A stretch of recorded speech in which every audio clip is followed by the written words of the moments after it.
filling up the water, fresh water. Here's your unleaded gasoline. Unleaded gasoline. This is when you want to hook up to the electricity over in your house or at the RV park. Here is the outdoor shower. No sand inside the vehicle when you're at the beach. Make sure to wash off outside. You'll feel the vent, hot water, hot air vent. Over here is your generator.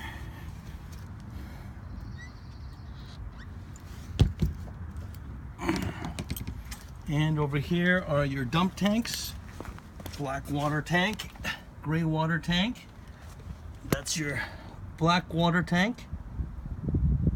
And there's your gray water tank valve. Okay, you can watch the videos, other videos, to teach you how to dump the tanks.